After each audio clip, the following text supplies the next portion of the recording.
वो बात हो गई है पुरानी। वकील ने ये देखिए, कहा, नहीं इमरान खान ने साहब जब ये कहा था ना कि मैं 50 लाख घर दूंगा, तो अगर मैं इमरान खान के पास होता तो उनके मुंह पे हाथ रख देता, कहेंगे इमरान खान जितना दे सकते हो ना उतना बताओ, बहुत ज्यादा ही बता दिया आपने। तो आप ऐसे देखिए सही साहब, इमरान खान ने कहा था इन्होंने बारी बांधी हुई है, इन्होंने बारी नहीं बांधी हुई है, वो बारी का केस पुराना हो गया है। इन्होंने एरिया बांटा हुआ है, आपने इस एरिया में लूटना है, हमने इस एरिया में लूटना है। पीपल्स पार्टी पैसा खर्च नहीं कर रही है पंजाब में। अगर 2-4 अरब रुपए किसी एरिया में फेंक देगी वो, उसके बाद पैसे की कमी थोड़ी है क्रिमिनल्स के पास। अगर 2 अरब रुपए फेंक देगी एक एरिया में तो बहुत सारी चीजें खा जाएगी वो कौमी असेंबली की।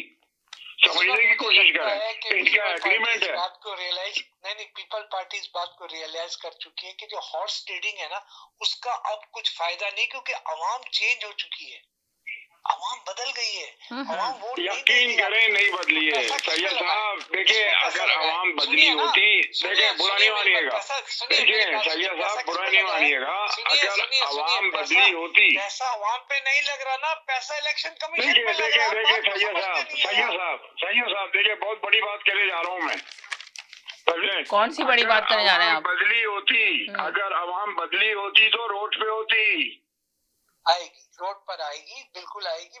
कोई नहीं आएगी, कोई नहीं आएगी। आवाम को जहाँ से पैसा मिलेगा, जहाँ से उनको फ्री मनी मिलेगी, नहीं वो दौर चला गया। आवाम जो है देखिए, मैं बता रहा हूँ यार, पंजाब में रह रहा हूँ मैं, इस्लामाबाद में रह रहा हूँ मैंने आपको कहा एक पॉइंट को समझे। एक जमाना था कि आप आवाम पे पैसा लगाते थे तो आवाम आपके साथ थी, जैसे भुट्टो का दौर था। अब ये मसला नहीं, अब यकीन करें कि ये वही चीज है।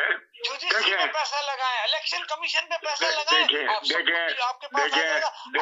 तो मैंडेट का कुछ है ही नहीं ना, अवाम का मैंडेट की तो कदर ही नहीं है।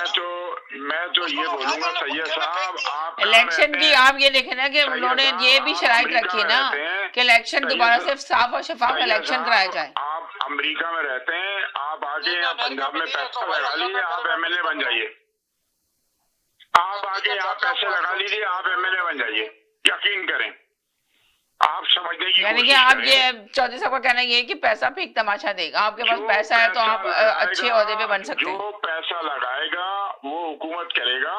अब पाकिस्तान जो पैसा लगाएगा वो हुकूमत करेगा, पैसा खर्च करे और हुकूमत में आ जाए, आपकी कह रहे थे। और आप पैसे की भी इतनी कहानी नहीं कर रहे हैं, अब ये पैसे बनाने की कहानी कर रहे हैं कि तुम ये हिस्सा बांट लो, तुमने सिंध हमको दे दिया है, हम लूटते रहेंगे। यहाँ 17 साल हो गए हमें लूटते हुए, समझे, हमें नहीं रोकना। यहाँ तुम पंजाब ले लो, हम पंजाब में नहीं आ रहे, पंजाब तुम लूट लो, वो पंजाब लूट रहे हैं। तो फिर बता देना कि मुल्क फिर कहाँ खड़ा हुआ है। अगर इसी तरह की कहानी चलती रहेगी कि पंजाब तुम ले लो और हम पंजाब में नहीं आ रहे, हम सिंध दे दो, सिंध दे दो, तो ये चल रहा है, तो फिर क्या मुल्क तरक्की करेगा? कि मुल्क की आवाम को क्या मिलेगा?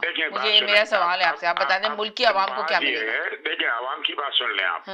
देखिए जहाँ इस्टेब्लिशमेंट ने, हसास हजारों ने कहा कि हम 12 या 16 यूनिट बनाएंगे पाकिस्तान में, उन्होंने हवा छोड़ी। तो उसका रिएक्शन चेक करने के लिए कि ये जो पॉलिटिशियन है इसका रिएक्शन क्या देते हैं, तो मुस्लिम लीग को तो मजा आया इसमें। पीपल्स पार्टी ने कहा कि अगर कोई यूनिट सिंध में 2-3 बन गए तो हमारा जो खाना पीना है वो बंद होगा। तो इन्होंने फौरन रिएक्शन क्या दिया, अजक डे बनाया गया, और अजक डे में सिंधी रहनुमाओं ने, जीएसएन के रहनुमाओं ने कहा कि हम तो मुसलमान ही नहीं है, हम तो हिंदू हैं, सनातन मजहब से हैं, हमें तो जबरी तौर पे जबरदस्ती मुसलमान बनाया गया है। तो खुलेआम सोशल मीडिया पे चल रहा है, रोड पे बैठ के कह रहे हैं हम तो मुसलमान ही नहीं है। तो आप मेंटेलिटी ले लें आप पीपल्स पार्टी की बी टीम की, पीपल्स पार्टी ने अपनी बी टीम उतारी कि जनाब वो कह दो कि हम तो मुसलमान ही नहीं है, हम तो हिंदू हैं और हम तो इंडिया के साथ हैं, सिंधु देश बनाएंगे। इन्होंने ये मैसेज दिया